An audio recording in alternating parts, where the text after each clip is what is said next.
बच्चों, मैं doctor Purnima Dixit, BSc third year HSAB सिद्धांत में चलते चलते अब हम आज का टॉपिक लेंगे HSAB सिद्धांत के अनुप्रयोग। अभी तक आपने HSAB सिद्धांत पढ़ा और आज एप्लीकेशन क्या है इस सिद्धांत के, हम क्यों इसको पढ़ रहे हैं, हम क्या जानने के लिए इसको पढ़ रहे हैं, क्या इसका उपयोग है, इस चीज को पढ़ेंगे। सबसे पहले संकुलों का स्थायित्व।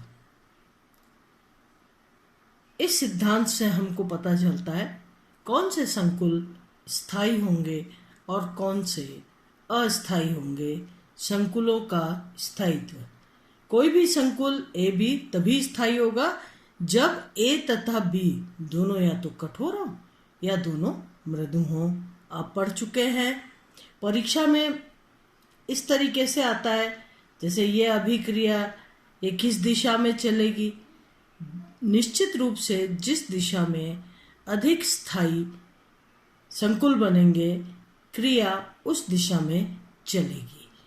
तो जैसे उदाहरण के तौर पर यहाँ देखिए, AgI2 माइनस स्थायी संकुल है जबकि AgF2 माइनस नहीं। क्या कारण है इसका, मतलब क्या हुआ है ना। AgI2 स्थायी संकुल है, AgF2 नहीं। आप जानते हैं Ag प्लस जो है ये मृदु अम्ल है और यहाँ पर फ्लोराइड कठोर क्षार है। तो मृदु अम्ल मृदु क्षार से मिलकर के स्थायी यौगिक बनाता है। सिल्वर प्लस 2 आयोडाइड से मिलकर AgI2 स्थायी संकुल बना रहा है। इसी प्रकार से COF6 3-, आप जानते हैं कोबाल्ट प्लस 3 कठोर अम्ल है जबकि कोबाल्ट प्लस 2 सीमांतवर्ती या बॉर्डर लाइन अम्ल है। तो कोबाल्ट F6 कोबाल्ट प्लस 3 स्थिति में है और ये फ्लोराइड कठोर क्षार के साथ मिलकर के स्थायी यौगिक बनाता है। यहाँ पर क्वेश्चन मतलब ये बताया गया, इसी प्रकार से कठोर अम्ल कठोर क्षार का स्थायित्व कोबाल्ट I6 3- की तुलना में कोबाल्ट F6 3- अधिक स्थायी होता है।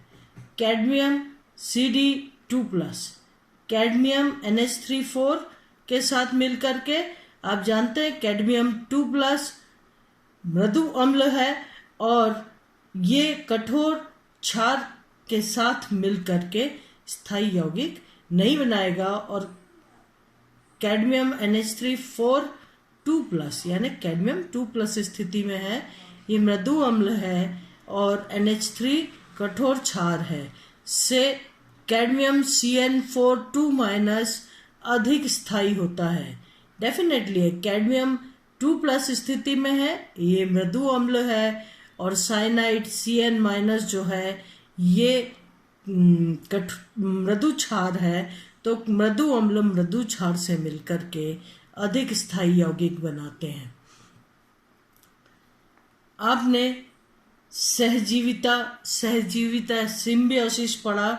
सिम्बियोसिस में आपने पढ़ा था कि किसी भी बॉर्डर लाइन कठोर अम्ल, बॉर्डर लाइन अम्ल जो है, बॉर्डर लाइन का मतलब जो बीच में होते हैं, न ज़्यादा कठोर होते हैं न मृदु होते हैं, इनसे अगर एक से अधिक मृदु क्षार जुड़ जाए तो वो केंद्र को मृदु बना देते हैं। इसी प्रकार से उनसे यदि एक से अधिक कठोर क्षार जुड़ जाए तो वो उसे कठोर बना देते हैं। सहजीविता में मृदु लिगेंड उस केंद्र से जुड़ने को प्रवृत्ति रखते हैं जो स्वयं मृदु लिगेंड से जुड़ा हो। अगर उससे किसी केंद्र से पहले से ही मृदु लिगेंड्स जुड़े हुए हों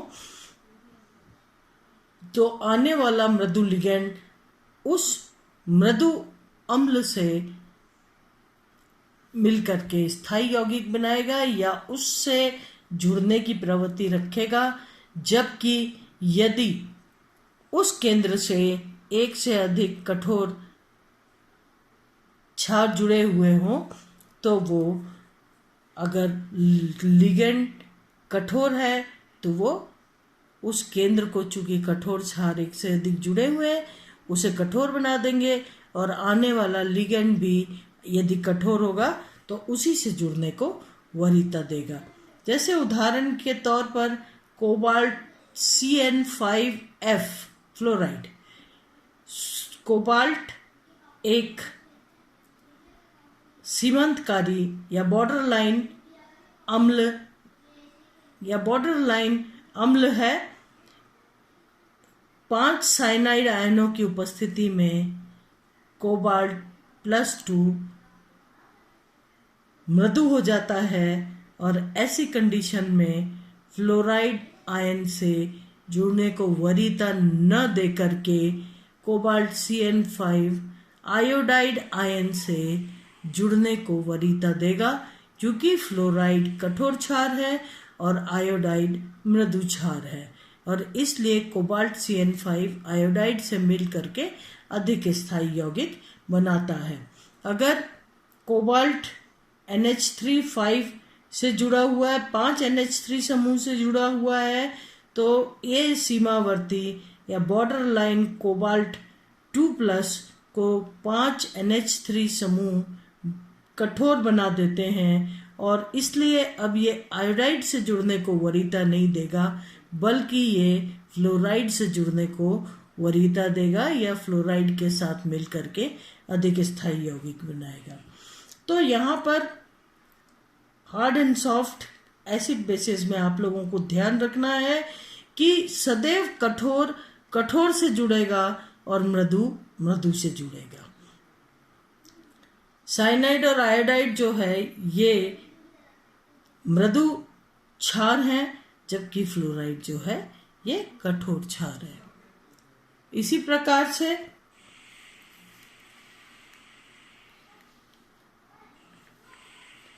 अभिक्रिया की संभावना या पॉसिबिलिटी ऑफ रिएक्शन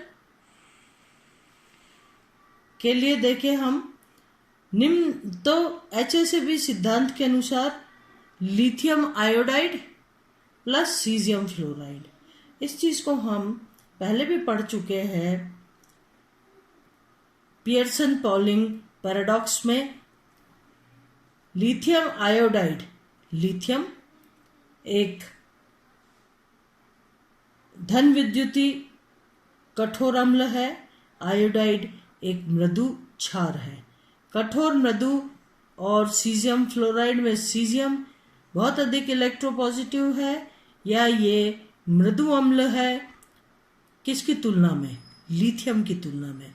आप जानते हैं जैसे भी में जितने भी अम्ल और क्षार की बात करते हैं हम अभिक्रिया में, वो सभी एक दूसरे के कंपैरेटिवली, उनमें जो कठोर अम्ल होगा वो कठोर क्षार से अभिक्रिया करेगा, मृदु अम्ल होगा मृदु क्षार से अभिक्रिया करेगा। सोडियम और लिथियम और सीजियम ये दोनों ही कठोर क्षार हैं, कठोर अम्ल हैं और लिथियम ज्यादा कठोर होने की वजह से यहाँ पर कठोर अम्ल की भांति और सीजियम मृदु अम्ल की भांति व्यवहार करेगा। तो इस कंडीशन में कठोर लिथियम कठोर फ्लोराइड से अभिक्रिया करके और अधिक स्थायी यौगिक कठोर और सीजियम आयोडाइड से अभिक्रिया करके मृदु मृदु अधिक स्थायी यौगिक बनाएंगे। इसी प्रकार से कॉपर I2 में कॉपर जो है ये +2 स्थिति में है और +2 स्थिति में ये कठोर होगा, जबकि आयोडाइड जो है I- मृदु है। और कॉपर फ्लोराइड, यहाँ पर कॉपर जो है +1 स्टेट में है और इसलिए यहाँ पर फ्लोराइड -1 स्टेट में है। कॉपर +1 स्टेट में मृदु की भांति व्यवहार करता है और इसलिए कॉपर जो +2 है वो फ्लोराइड के साथ जुड़ करके कठोर कठोर अभिक्रिया हो करके अधिक स्थायी यौगिक बनेगा। उसी तरीके से कॉपर जो कि +1 स्थिति में है, +2 स्थिति में चूंकि इस पर धनावेश अधिक होगा और इसीलिए कॉपर हार्ड एसिड की तरह या कठोर अम्ल की तरह व्यवहार कर रहा है। यहाँ पर कॉपर जो है ये +1 स्थिति में है और इसीलिए ये +1 स्थिति में है कॉपर और ये मृदु की भांति व्यवहार कर रहा है, क्योंकि एक आयोडाइड आयन के साथ मिलकर के ये प्रोडक्ट बना रहा है या उत्पाद बना रहा है या संकुल बना रहा है। तो यहाँ पर कॉपर मृदु और आयोडीन मृदु के साथ मिलके स्थायी यौगिक बना रहा है। इसी प्रकार से मरकरी आप जानते हैं मृदु अम्ल है जो कि फ्लोराइड के साथ मिलकर के अस्थायी यौगिक बना रहा है। लेकिन यहाँ पर बेरिलियम आयोडाइड में बेरिलियम +2 कठोर अम्ल है जो कि आयोडाइड मृदु अम्ल से मृदु क्षार से जुड़ा हुआ है और इस अभिक्रिया अग्र दिशा में चल रही है जहां पर कठोर कठोर मिलके ये स्थायी यौगिक बना रहे हैं और मृदु मृदु मिलकर के स्थायी यौगिक बना रहे हैं। बेरिलियम फ्लोराइड के साथ मिलकर स्थायी यौगिक और मरकरी जो है आयोडाइड के साथ मिलकर स्थायी यौगिक बना रहा है। इस प्रकार से अगर हम विलेयता की बात करें, यौगिकों की विलेयता, तो मरकरी ऑक्साइड HgO HCl में घुलनशील है जबकि HgS नहीं। आप जानते हैं HgS जो है Hg मृदु अम्ल और सल्फाइड जो है ये मृदु क्षार है। HgS मृदु अम्ल मृदु क्षार मिलकर के स्थायी यौगिक बना रहे हैं और ये यौगिक इतना स्थायी है कि HCl में कोई अभिक्रिया नहीं करता और अधिक स्थायी होता है, जबकि अघुलनशील HgO HCl में विलय होने के बाद ऑक्सीजन और H+ आयन मिलकर के H+ कठोर जो H+ आयन कठोर अम्ल है और O2-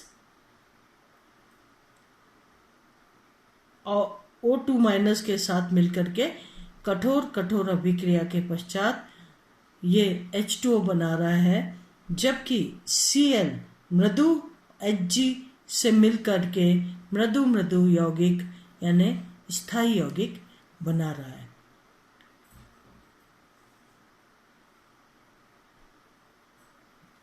अब यदि हैलोजन अम्लों की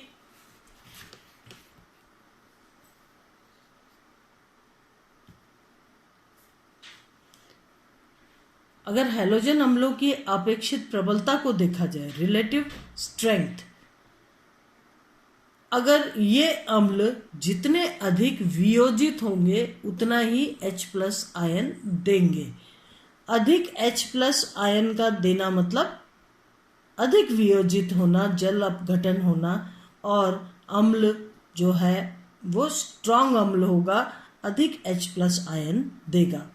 HF में H+ आयन और फ्लोराइड माइनस आयन कठोर अम्ल कठोर क्षार हैं जो कि मिल करके स्थायी यौगिक बना रहे, तुलना में HCl के, तुलना में HBr के और तुलना में HI के। जब इन्हें जल अपघटित किया जाता है तो HF जो है अधिक स्थायी होने के कारण जल अपघटित बहुत कम होता है। इस प्रकार से कम H+ आयन मिलते हैं और ये अम्ल दुर्बल अम्ल कहलाएगा, दुर्बलतम अम्ल। जबकि HI कठोर अम्ल व मृदु क्षार से बना अस्थायी यौगिक है, वह जल में आसानी से अपघटित हो जाता है और यह प्रबलतम अम्ल है, सर्वाधिक H+ आयन देगा। HF is less than strength के मामले में देखें हम, ठीक है, स्ट्रेंथ के मामले में देखें तो HF जो है दुर्बलतम अम्ल है, जबकि HI जो है ये प्रबलतम अम्ल है HI is greater than HBr is greater than HCl is greater than HF। इस प्रकार से HSAB सिद्धांत के अनुप्रयोग द्वारा हम इस बात की जानकारी पा सकते हैं कि क्यों कोई अम्ल प्रबल है, कोई दुर्बल है, या अभिक्रिया किस दिशा में चलेगी। अब नेक्स्ट लेक्चर में इसी को कंटिन्यू करते हुए हम HSAB सिद्धांत के अनुप्रयोग, एप्लीकेशन ऑफ HSAB प्रिंसिपल, इसको पढ़ेंगे। आगे इसको नेक्स्ट लेक्चर में कंटिन्यू करेंगे। Thank you.